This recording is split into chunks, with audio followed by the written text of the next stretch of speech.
Coup de tonnerre dans le monde de la boxe. C'est terrible. Bill Haney s'est réveillé ce matin et s'est dit « Quelle belle journée !» Ryan Garcia, plus avec des larmes. C'est incroyable ce qui vient de se passer. Retournement de situation. Je n'ai jamais vu un tel combat avec autant de retournements de situation. Des plot twists dignes d'un film hollywoodien. On va en parler tout de suite, ici et maintenant, mais avant ça, générique.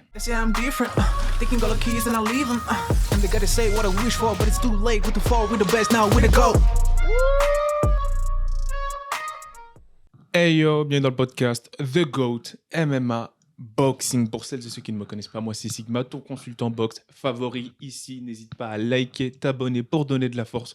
On te demande pas de l'argent, on te donne juste des bêtes d'informations, du divertissement et des analyses. Let's go. Catastrophe. Dan Rafael, légende du reporting aux États-Unis sur la boxe anglaise. Donc quand il y a une info qui vient de lui, en général, c'est que ça sent mauvais pour la personne concernée. Et là, en l'occurrence, c'est Ryan Garcia, King Lee, celui qui avait, on va dire, marqué l'histoire de la boxe un peu à son échelle, en battant Devin Haney alors qu'il n'était pas du tout favori. Mais là, ça commence à faire beaucoup.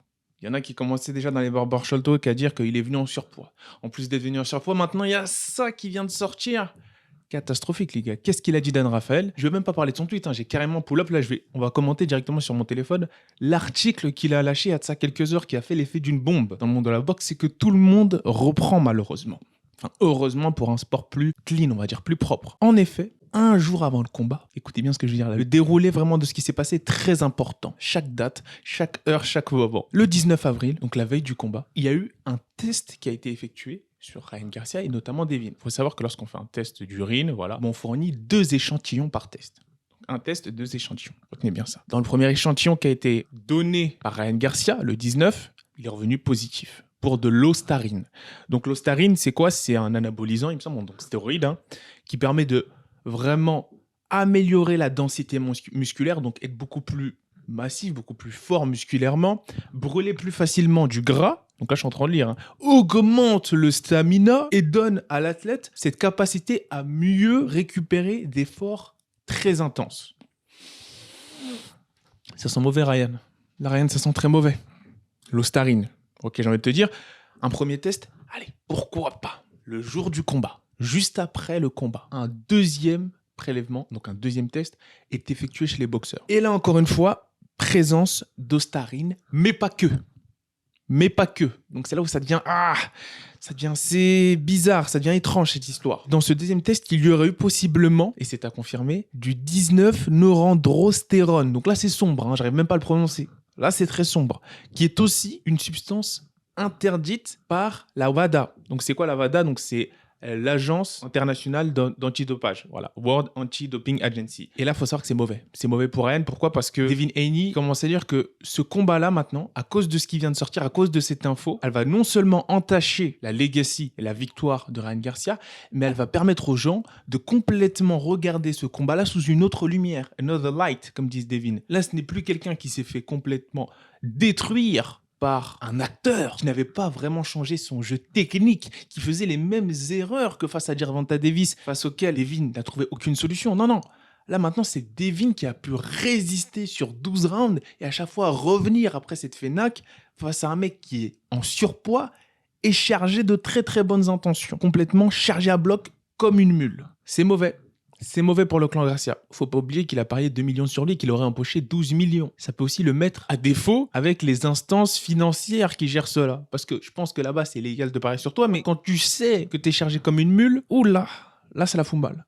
Là, ça la fout mal, les gars. J'attends un peu plus d'infos. Il a 10 jours, Ryan Garcia, pour demander, je vous avais dit, hein, qu'il y avait 2 échantillons qui étaient effectués lors d'un test.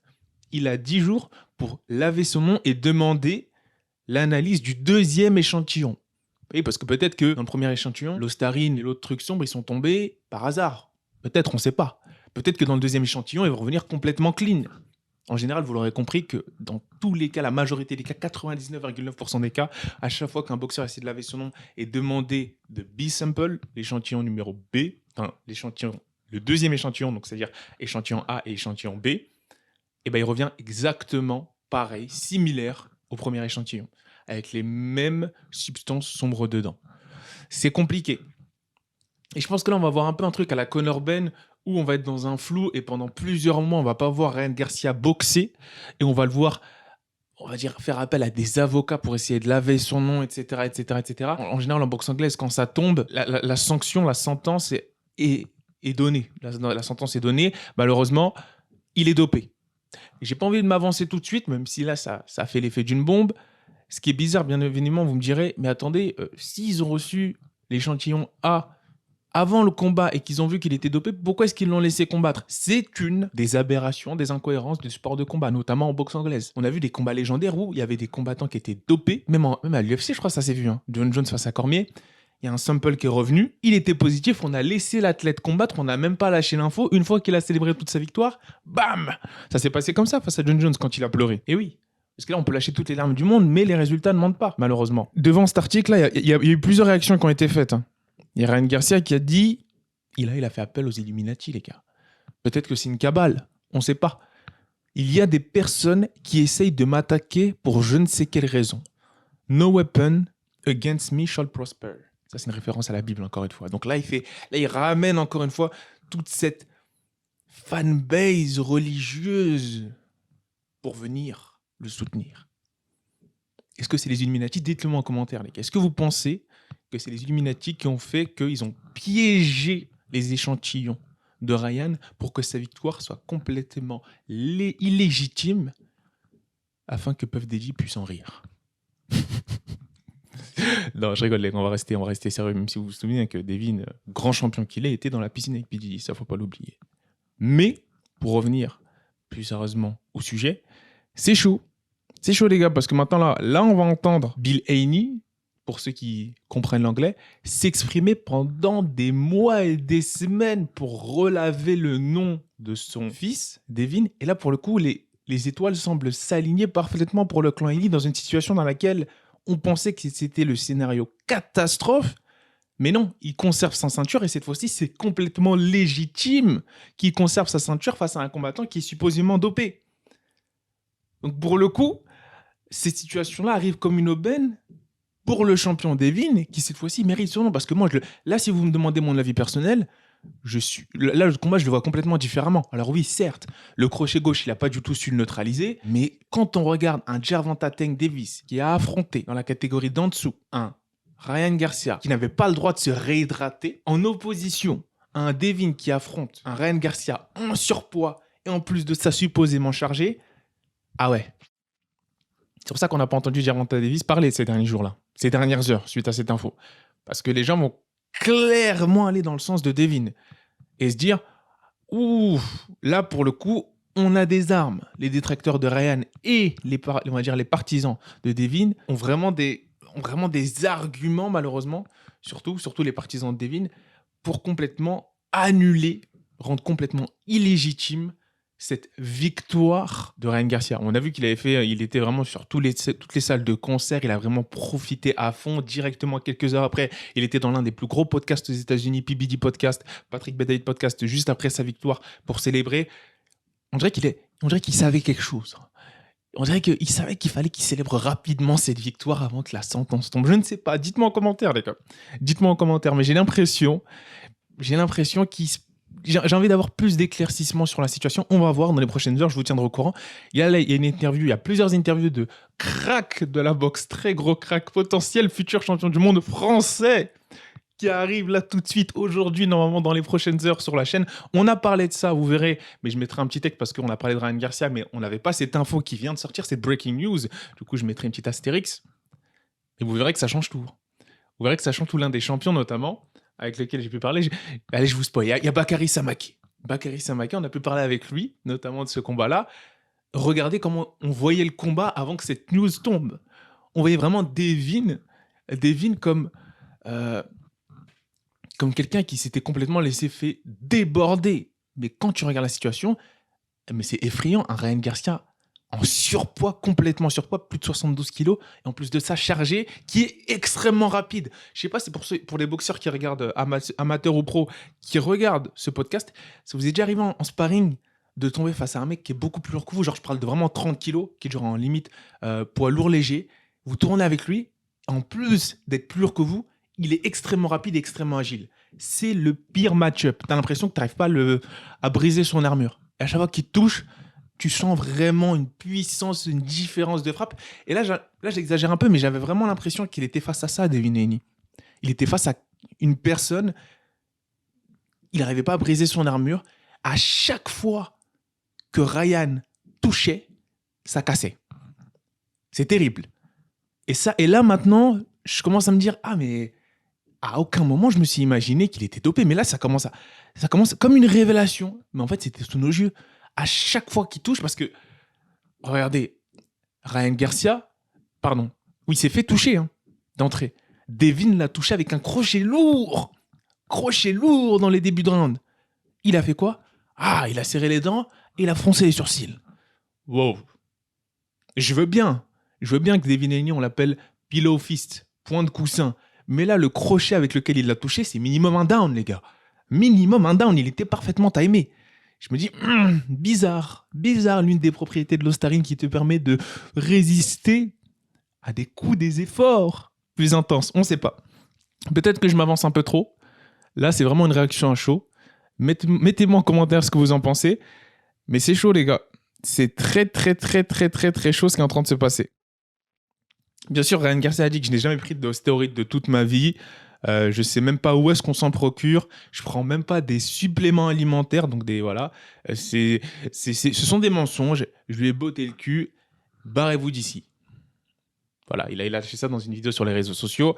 C'est très, très, très compliqué ce qui est en train de se passer. Donc là, ce qui va se décanter, pour terminer là-dessus, c'est qu'il y aura une partie des États-Unis qui vont dire c'est la cabale, c'est cette cabale illuminatique, sataniste, voilà, qui fait du trafic de je ne sais quoi, qui essaie vraiment de piéger et de ternir l'image de Ryan Garcia potentiellement. Là, j'ai envie de vous dire, moi, je ne sais pas. Imaginez, ça se trouve, je ne suis pas devin. Ça se trouve, c'est une grande conspiration. C'est un grand complot, pardon. Excusez-moi pour cet anglicisme raté. C'est un grand complot, conspiracy, comme disent les Américains, pour nuire à cette image et au message que Ryan Garcia essaie de porter après cette victoire. Ou peut-être qu'il est juste dopé. Dites-moi en commentaire, les gars. Dites-moi en commentaire ce que vous en pensez. N'hésitez pas à liker, vous abonner. C'était vraiment une réaction un peu décousue. Mais voilà, c'était ouf. Dan Rafael, ensuite Michael Benson, ensuite tous les grands médias qui l'ont repris. C'est compliqué pour notre ami Ryan et j'espère que ça ne va pas... Pour moi, mentalement, c'est l'une des pires choses qui pourrait arriver. Qu'il ait ce rush de dopamine qui gagne. J'avais dit dans la vidéo qui va s'afficher jusque-là, de réaction pour celles et ceux qui ne l'ont pas vu. La pire des choses qui... C'est peut-être pas favorable à 100% s'il gagnait ce combat d'un point de vue stabilité mentale. Mais là, le fait qu'il gagne, qu'il ait ce rush de dopamine, qu'il soit accepté de tout le monde, qu'il soit parti faire sa tournée parmi les plus grandes équipes de football américain, etc., les plus grands rappeurs, tous les rappeurs, etc., et qu'ensuite, tout ce rush de dopamine descend, et maintenant, il est labellisé étiqueté, comme un tricheur. Ouf. Mentalement, j'espère qu'il est solide.